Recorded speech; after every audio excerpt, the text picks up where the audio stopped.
Bonjour, bonjour, bandeko nyonso bozo landa biso partout na mokili mobimba, toujours na cadre émission na bino face à la caméra, place auto sola na bino politique, place auto sola na bino makamamboka na bino, chaque fois na répétaka na likambo oyo que la Dieu nous a donné plein pouvoir selon sa parole.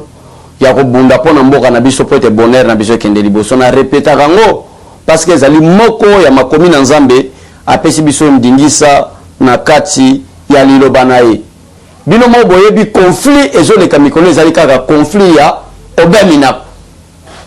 Mais aujourd'hui je ne voulais pas parler de l'Obeminako parce que na rejeté déjà ba plané depuis lobby. Mais le long na lingina lobe la position de l'IDPS face à cette diabolisation de Obeminako. Et deuxième élément toujours lobe la position il y a conseil supérieur de la magistrature face à ces plans diaboliques il y a FCC. Car deux éléments on a toujours le belabino par rapport à la position à IDPS na par rapport à bango moko magistrat. Mais il y a maintenant comme on a point on a peuple congolais. Na koyebi sabino boyi. Na programme oyo ya Obeminako face na position à IDPS ils ont violé à ma connaissance 4 articles de la Constitution. Ya nde yangwana na tonwa lelo toye parce que na kati ya projet na bango déjà to solo la kilobi na bino.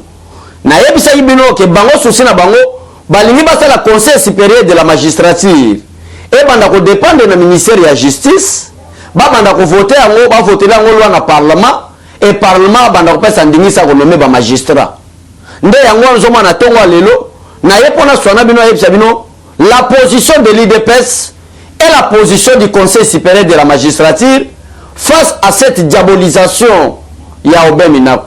Qu'est-ce que l'IDPS a répliqué? Qu'est-ce que le conseil supérieur de la magistrature en pense? Nde yangwa nozomona tina tongo lelo toye poete to partager na bino. Yambo ete to kende na lingina sala bino quelques lectures. Il y a constitution par rapport il y a projet il y a Obeminako wana pe na pesa bino position IDPS pe position il y a conseil supérieur de la magistrature. Tozana premièrement l'article 141 pour mona ke makambiso to lobaka ezalaka bajete to puisaka ngo quelque part article 141 de la Constitution et le biboye les lois sont non. Commençons d'abord par l'article 149. Je m'excuse, l'article 149 peuple congolais. Token article 149. Article 149 est le biboy. Landang malam peuple congolais. Pourtant on biso to lancer ba missile bandi ko zo batu. Yo nanda ko zo banga lubi ya bechole. Nini lingi ko lancer les sources. Mais bazo memanga na provocation. Obeminako zo tumbola peuple zo tumbola biso. Tango na banda ko lancer missile mutu moko lelate. Mais yambo te toko makuna to banda l'article 149. Que dit la Constitution à son article 149? Landanga malamu mutu peza na papier azo koma pour la connaissance oyebaki mboka eza biso nyo seza bombe na côté oluki papier oluki biki na yo okoma. Article 149. Le pouvoir judiciaire est indépendant du pouvoir législatif et du pouvoir exécutif. Ça c'est l'article 149. Il est dévolu aux cours et tribunaux qui sont la Cour constitutionnelle, la Cour de cassation, le Conseil d'État, la Haute Cour militaire, ainsi que les cours et tribunaux civils et militaires. La justice, voilà, wana, c'est ce qui est très important.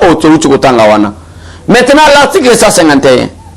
Le pouvoir exécutif ne peut donner d'injonction aux juges dans l'exercice de sa juridiction, ni statuer sur les différends, ni entraver le cours de la justice, ni s'opposer à l'exécution d'une décision de la justice.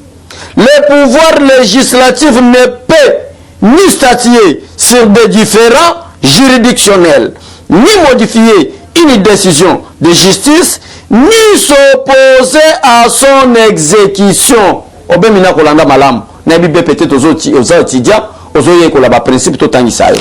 Ya mote to pesa explication, to tangaka ba article ngonyoso ya constitution avant na chiter l'article 220, na lingina sala bino une petite lecture na article 219 peuple congolais. Yoka malam na article 219 avant to comme un article 220. aucune révision ne peut intervenir. Tel degré, l'anda malamu peuple congolais. Aucune révision ne peut intervenir pendant l'état de guerre, l'état d'urgence ou l'état de siège, ni pendant l'intérim à la présidence de la République, ni lorsque l'Assemblée nationale et le Sénat se trouvent empêchés de se réunir librement. N'a cité l'article 220, parce que les deux débats scientifiques, article 220, la forme républicaine de l'État, les principes du suffrage universel, la forme de représentativité du gouvernement, le nombre et la durée des mandats du président de la République, l'indépendance du pouvoir judiciaire, la forme républicaine de l'État, les principes du suffrage universel, la forme représentative du gouvernement, le nombre de la durée des mandats du président de la République, l'indépendance du pouvoir judiciaire, le pluralisme politique et syndicat ne peut faire l'objet d'aucune révision constitutionnelle, mais c'est obéminable. Voilà, dans une constitution, nakangi yango, pour on appelle ça maintenant explication, position, il y a IDPS. Bon, on y va texte légaux, va texte constitutionnel. On a outil kotangi la bino mo bomoni, il y a article 149, ndenge balobi que le pouvoir judiciaire est indépendant du pouvoir législatif et du pouvoir exécutif. Bomoni article 151 na outil kotanga, ndenge ba stipuler ba expliquer biso kuna le pouvoir exécutif ou le pouvoir parlementaire ne peut donner des injonctions au pouvoir judiciaire. Bomoni article 119. Na kacha 119, balobi ete na moment où toza en état de guerre, na moment où toza en état d'urgence, parce que à l'heure actuelle toza en état d'urgence, na moment où toza na période oyo l'Assemblée nationale et le Sénat ne peut pas se réunir librement la malam, bakoki kosala une révision constitutionnelle te, bakoki kosala ba makambo wana te. Mais maintenant, entre moi et vous, se poser la question. Est-ce qu'à ce moment qu'on parle, l'Assemblée nationale va se réunir librement, le Sénat va se réunir librement? Non. Va se violer l'article 219. On a eu la bino. Mais ce qui est très important au peuple congolais, c'est à comprendre. Ezanine. Ezali article 220. Na 4 articles 220.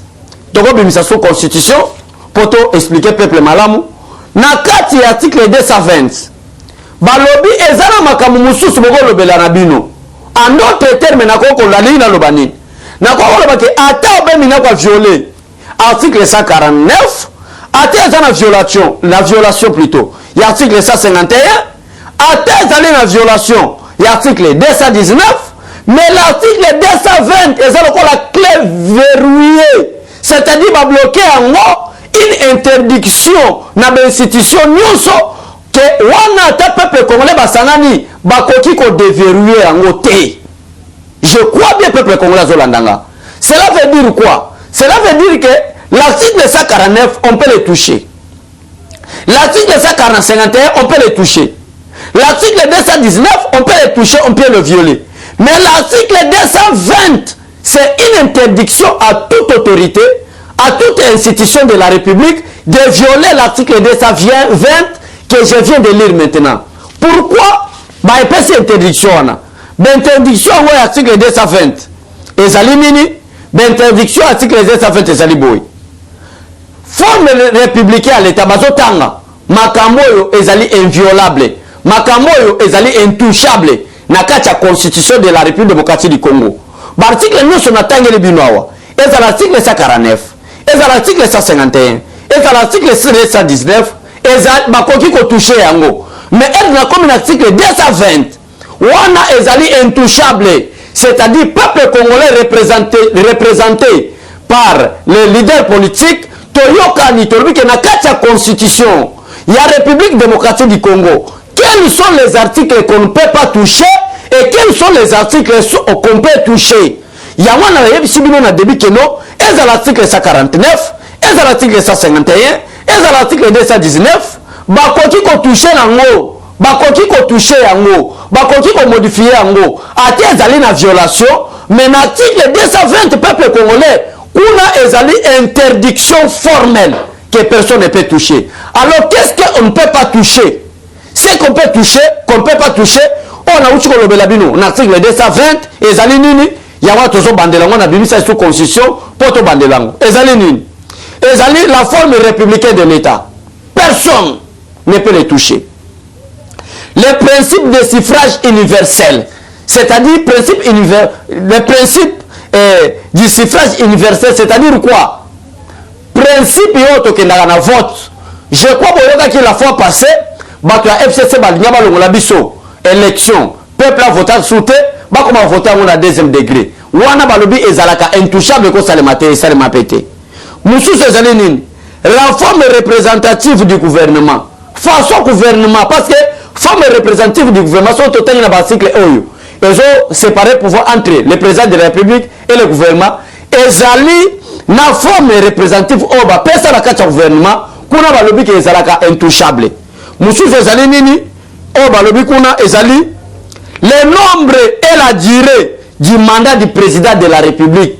Conformément à l'article 72, le mandat du président de la République est de 5 ans, renouvelable une seule fois.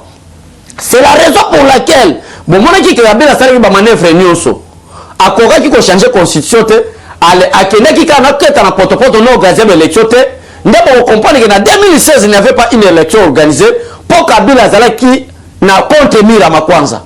Alors, Azali n'a choisi, il ne faut pas organiser l'élection. Dès que les élections sont organisées, il y a cause à la candidate. On a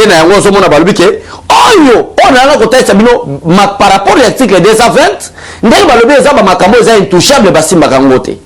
Alors, parmi ma camarade,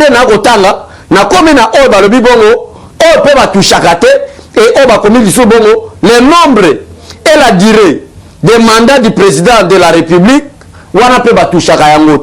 mais ce qui est très important par rapport au dossier Oyo, na limina sonabino na tongo awa, ezali oba tushaki sous terre domaine à JC ezali nini?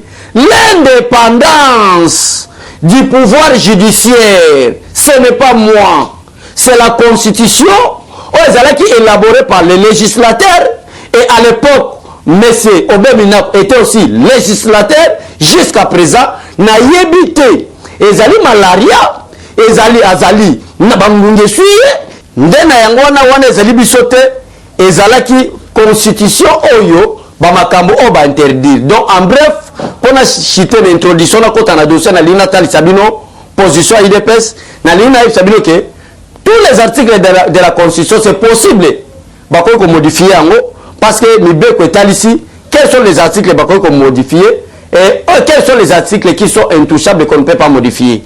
On a aussi kotangela bino ezali makambo oyo batushaka yango te, c'est-à-dire ezali verrouillé, c'est-à-dire zanda ku bakanga ba bloka mutakokota ngote entre autres la forme républicaine, les principes du suffrage universel, la forme représentative du gouvernement, le nombre et la durée des mandats du président de la République, l'indépendance du pouvoir judiciaire, le pluralisme politique et syndicat, constitution nationale ne peuvent faire l'objet d'aucune révision. Na bloqué na stoppé wana. Merci beaucoup peuple congolais. Mais quelle est maintenant la position de l'IDPS? L'IDPS a compris que non, après avoir parcouru ces 3 propositions, parce que la réunion de l'IDPS, dirigée par le président du parti, Jean-Marc Abound Akabound, et son secrétaire général, à la personne d'Augustin Kabouya, avec l'exécutif du parti, accompagné de la Ligue des jeunes et la Ligue des femmes, et tous les membres de l'IDPS, que ce soit à l'étranger ou au niveau des provinces, étaient représentés, mais il y a un exécutif du parti pour nous sa position dans la comédie politique des indisciplinés, le Kolaba, Obemina Kubako Salaka. Après avoir parcouru 3 propositions à la loi et engagé un débat, na kati réunion aux Izalaki na kati kuna on a ici que l'exécutif était vraiment réellement représenté. IDPS ya liboso a une décision na eboy. Alors bien nous ezali ba loi moko inopportune, ça c'est premièrement, et aye komona que non ezo memana changement te. Ils ont demandé plutôt de entamer ou entraver l'indépendance de la justice. Ça, c'était la première décision. Il y a réunion, il y a IDPS. Na IDPS, on a conclu par rapport à la position IDPS, place ni to kende. Bon, ça l'a déjà prêt. Bon, il y a un mode d'Asuka a aux alimines.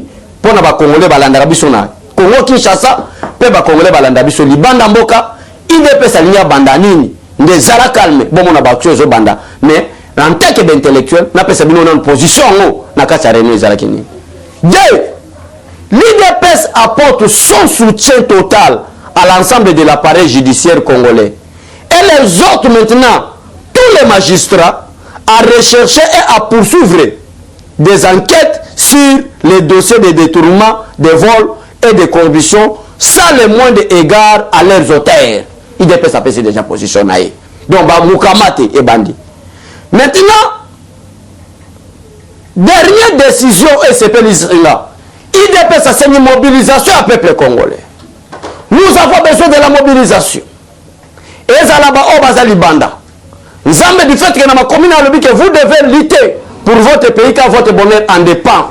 Il est grand temps que le peuple congolais, Boyato Sangana, Boya derrière Félix Tshisekedi, Boya derrière IDPS, tout le monde est ennemi à la République démocratique du Congo. Bayebani déjà pendant 18 ans.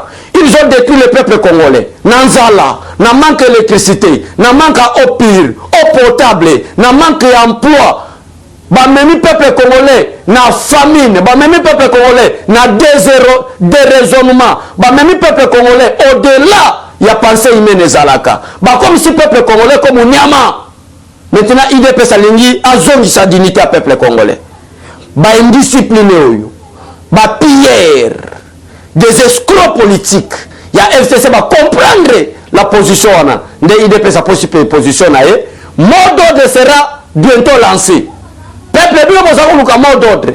Mot d'ordre bientôt sera lancé. Oh peuple congolais, cette assemblée est comme Moutako siégete, Moutako kota note jusqu'à ce que Makamamala Mogosalma pour l'intérêt, il y a peuple congolais. Mais quelle serait votre part?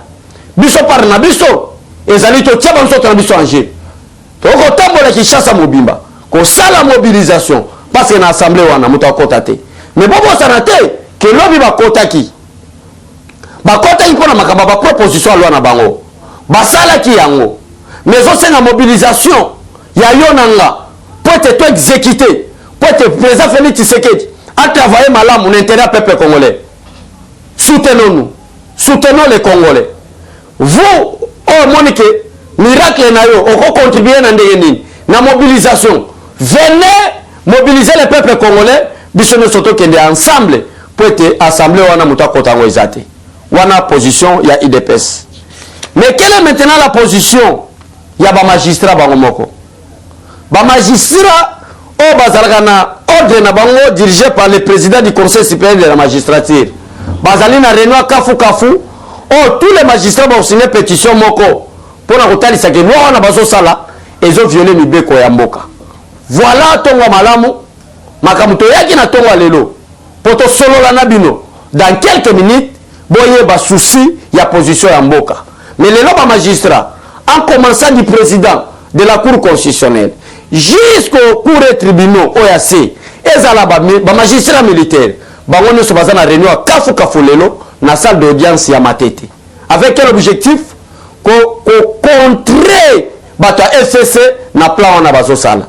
Merci vraiment naba magistrat, vous avez compris que la justice doit être réellement indépendante car même dans la parole de Dieu est clair, la justice élève une nation. Mais ce que je demande, na peuple bazo landa biso partout. Contribuer, soutenons le peuple congolais.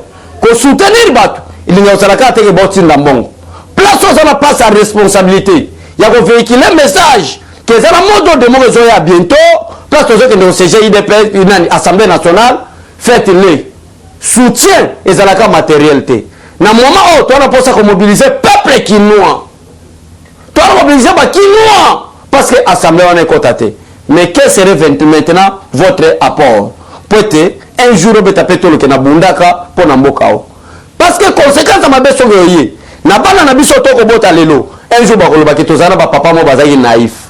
Comment est-ce que vous avez dit l'esclavagisme? Parce que FCC a commencé c'est vraiment l'esclavagisme pour détruire le peuple congolais. Zamba Pambola Bino. Merci de la confiance. Vous pouvez savoir sans que tu aies autorisation. Merci. Na maman Élysée, moi c'est à Roi Mabi. Maman Prudence Mbombo Kalala. Maman Nounou, moi c'est à Papa Laurent, na maison Les Greniers. Nana pour sa mobilisation na Bino Nyonso. Vous êtes très nombreux. Michoka la Badiam Diamoul. Vous allez bénétosa pour sa mobilisation na Bino. Tu as pour sa soutien na Bino. Pour mobiliser le peuple congolais. Et tu moques na biso et kende liboso. Tu as pour sa soutien na Bino. Pour soutenir biso. Parce que mot d'ordre et qu'on va bientôt lancer. Maman Lisée, moi c'est à Roi Mabi, je crois, on a dit message. Chante Angèle Mpombo, on a dit message. Bon, vous allez vraiment belle. Maman Alice, maman Bijou le Carne. Bon, ok, tu as pour ça, va soutien à Bino. Maman Chantal Rogerio. Na yoka la maman Chantal Rogerio. Nana pour ça, son numéro là. Au PC, ta bonjour, numéro non, na bonisa pour bailler téléphone. Merci beaucoup, bande konyoso. Botike la malamu. Mais, soutien à Bino, tozo zela. Pour te toquer de liboso, na mobilisation à Kafu. Auto, qu'on ça, pour empêcher. Bah, tu as FCC, bah, nous, la peuple congolais. Que Dieu bénisse le président de la République, que Dieu bénisse le peuple congolais, vive la démocratie, vive la République des juges. Bye bye. Eshima, votre magazine qui bat au rythme de l'actualité. Retrouvez la nouvelle édition. Exclusivité, l'an 1 des Basseyane Nanga. Métamorphose et décollage de la province du Haut-Ouélé. À la manœuvre, Christophe Nanga. Avec abnégation et patriotisme, les gouverneurs Basseyane est déterminé à lancer la province du Haut-Ouélé sur la voie du développement intégré.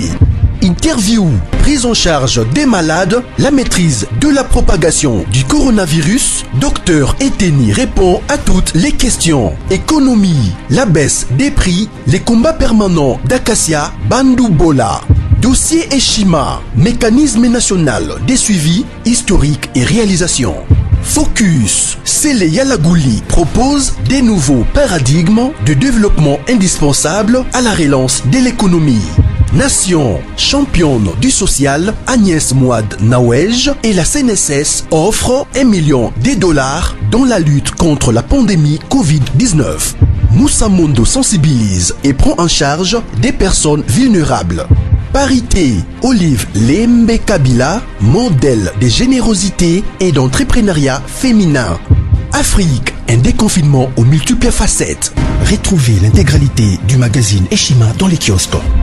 Eshima Magazine, un nouveau standard d'information.